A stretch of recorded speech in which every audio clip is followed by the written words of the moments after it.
welcome to the Marley Bird YouTube channel, brought to you by Yarnspirations.com. In this video, I will show you how to make the Sunset Song knit cowl. This is one of my own designs, and I've kept it very simple and perfect for the beginner knitter, or super simple and easy go-to project for the experienced knitter. This cowl uses 2 balls of my very own yarn, Chic Sheep by Marley Bird. It is a perfect cowl to put around your neck, wear it out as an accessory to your outfit, or just to keep the chill off your neck when you're wearing your coat.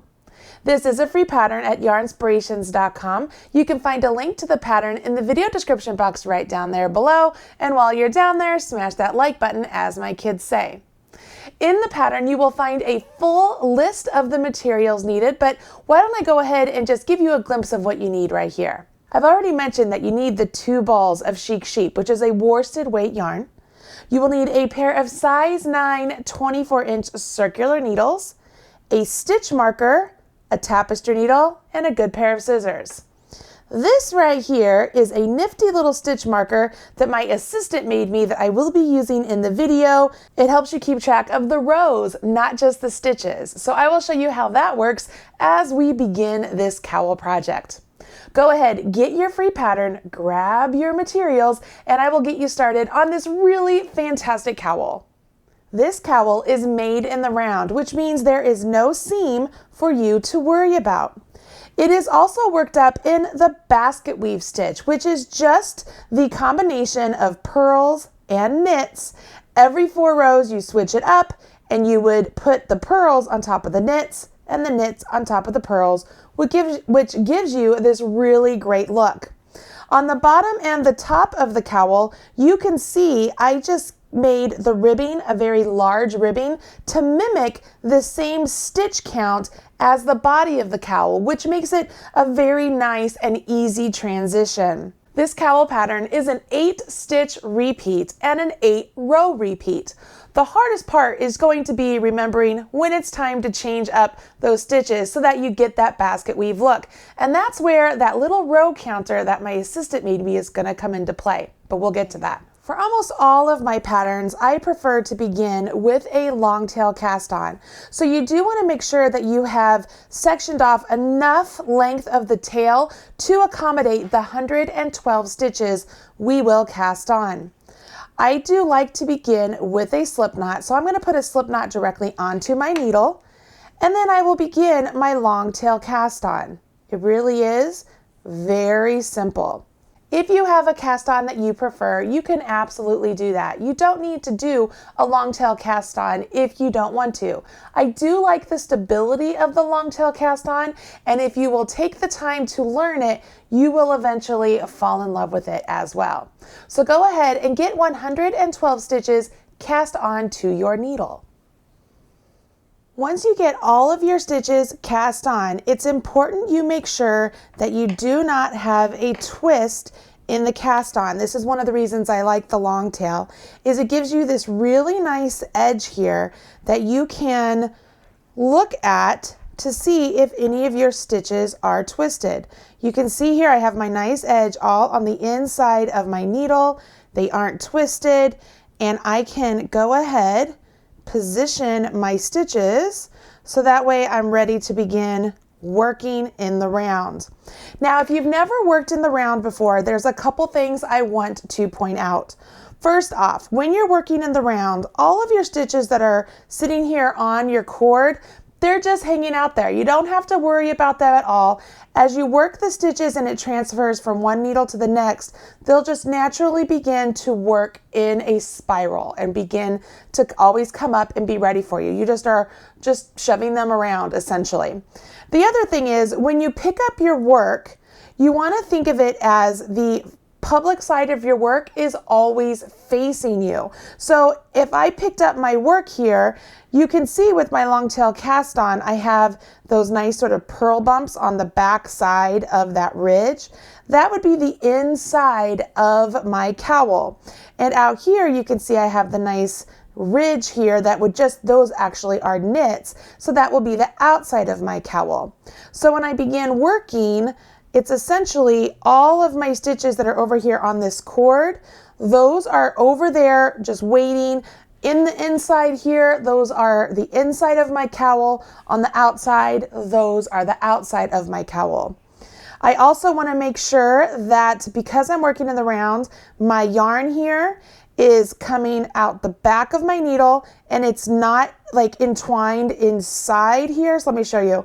Sometimes you'll find people who will start knitting like this and then they pull and see how it's now inside my circle. It's a pain in the rear. So don't do that. You want to make sure that your yarn is outside of the circle, okay? So it's outside of the circle.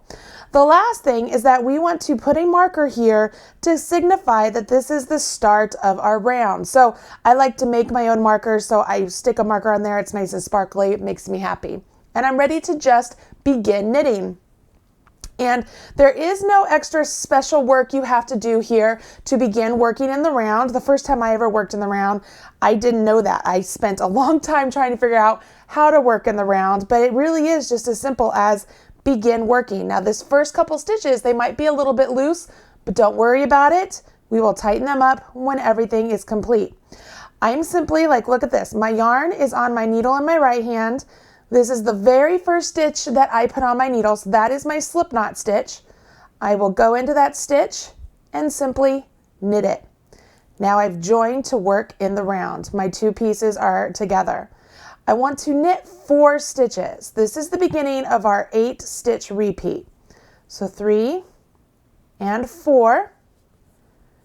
Now it's time to purl 4. So I'll bring my yarn between my needles to the front and I will purl 4 stitches.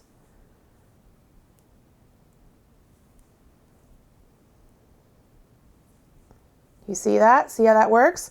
So now I have 4 knit stitches, 4 purl stitches. And I would continue doing this all the way around, and that would be 1 round.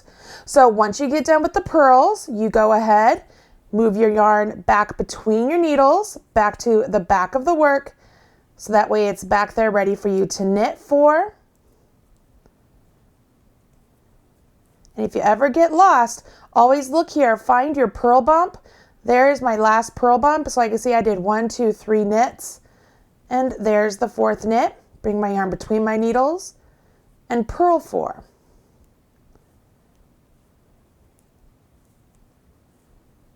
Now, because I wanted my bottom ribbing and my top ribbing to look different from the body of the cowl, I chose to do this series of knit 4, purl 4 for a total of 8 rounds, okay? What that essentially means is I've doubled up what I normally would do for the body of the pattern. In the body of the pattern, we would do our knit 4, purl 4 for 4 rounds, and then we would switch that up and go purl 4, knit 4 for 4 rounds. Can you see what I mean here? So what is the most important thing for you to remember from this point on, besides just knowing how to knit and how to purl, is how to count. You have to know how to count your rounds, okay? So let's go ahead, bring in a sample that I've already got started worked up, and the ribbing portion is already complete. We're gonna jump into the body of the fabric and we're going to learn how to begin to count our rounds so that way we don't get off track when we're working the basket weave on the body of our cowl. Okay, so I have already worked up all of the ribbing portion for the bottom part of my cowl. Can you see here, those are my 4 knits. These are my 4 purls, okay? And I'm ready to jump into the body. Well, when I jump into the body portion, all that means is instead of starting off with 4 knits and then going to 4 purls, I will begin with 4 purls and then go into 4 knits. And I will do that for 4 rounds. Now, if I'm not very good at counting my rounds, I can use this little tool that my assistant made me. Can you see this little piece? This is so cool. I can put a marker on my needle, okay, they're all attached, for each round I complete. So that way I can put it on here for the first round. When I complete it, I'll put it on there for the second round. When I complete it, I'll put it on there for the third. When I complete it, I'll put it on there for the 4th.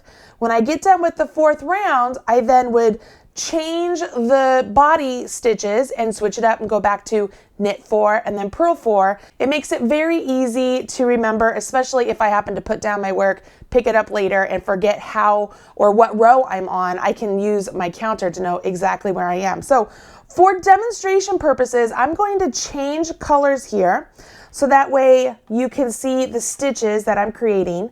It also will show you how to change to a new ball of yarn when it's time to do that. You can see here I've cut my yarn. I've left 6 inches so that way I have a nice amount of yarn to weave in later.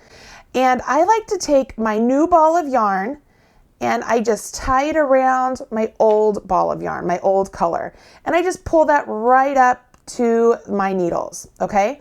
When I go to weave in these ends, I will undo that little tie there. The tie just keeps my yarn in place and it helps me maintain control of the color change there. Or not my color change, but my yarn change. Because for you, if you're not changing color, you're just adding a new ball of yarn, it'll be the same color. But you can see what I mean here. All right, so I'm going to remove this marker because I really don't need it because I'm going to now use this marker. But it's the same idea. I'm going to place this directly onto my needle. It's now a marker on my stitches to indicate the start of the round.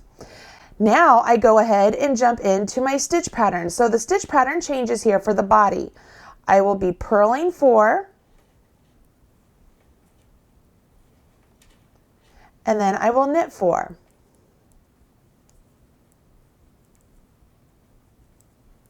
Can you see already?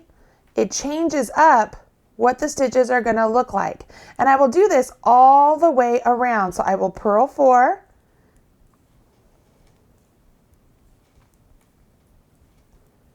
and I will knit 4.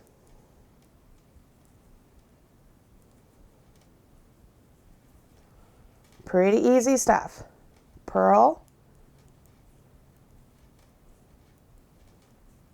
knit.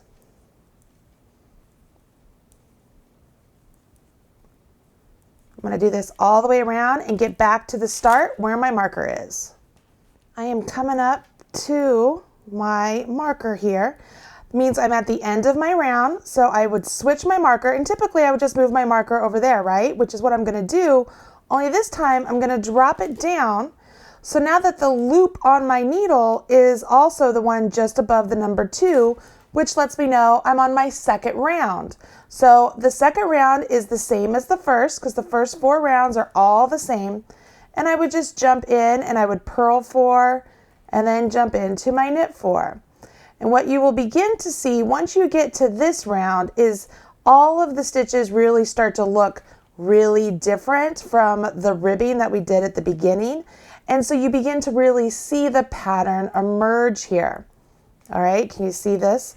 Look, you can see those knits starting to really take shape above the purls, and those purls take shape above the knits. It's pretty easy stuff. The biggest thing to remember here as you're working on this cowl is this. When you transition from a knit to a purl, always bring your yarn between your needle and then purl, okay? The other thing is when you transition from a purl to a knit, bring your yarns between the needle and then knit. A helpful hint here is when you're transitioning from a knit to a purl, bring your yarn between your needle, and when you purl that first stitch and off, take your yarn back between your needles and give it a tug, and then bring it back and do it again on the second one. What that does is it tightens up that knit stitch that's right before the purl you did. Can you see down here on my ribbing where this is really loose right there? And that was when I transitioned from a knit to a purl. But see how it's nice and snug up here on those two? That's because I started to tighten up that purl stitch after I worked it on the final couple rounds. Can you see there? See, they're really loose and then they're snug again. And then they're really loose and then they're snug up here where I started to tighten it up. So if you want your stitches to look nice and snug in the knits when you transition from a knit to a purl, it's very important that you just give that little extra tug. And what it does is it pulls slack from the transition from a knit to a purl. Okay, so I just knit those. Bring my yarn forward. I will purl this one. And then I just give it a little pull. See how much slack that gives? I'm going to do that one more time so you can see here. I'm going to purl it. Let me move this so you can see. Take it off. I'm going to move this back. Watch all the slack I pull. You see how much slack that pulls? And that really tightens up the knit stitch on this side of the purl. Okay? And then to keep that purl nice and snug, not only do I hold on to it, but on the next purl, I do the same thing, just to give it a nice tight snug. So that's something that you can do just to make your work a little bit more uniform. Regarding this little nifty gadget here, I do have an entire blog post about this. It is so handy. You can make yourself one without any trouble. But if you don't have this, it's okay. You can still just use a regular old stitch marker and then get a piece of paper or use your favorite app that helps you count rows just to do a tick mark. So that way you know every 4 rows or rounds, these would be rounds, you have to transition and change from starting off with 4 knits to 4 purls, okay? Because it's just the combination of those 2 stitches that gets this really unique cowl. I also want to remind you, I only changed colors that way you could see the difference between the 2 stitches. And I wanted to show you how you would join your second ball of yarn.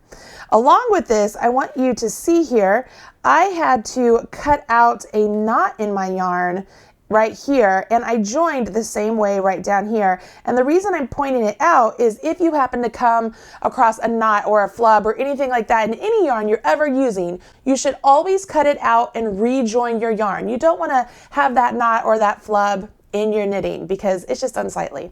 So that's just a little tip from me to you to make sure that your knitting is beautiful for all time.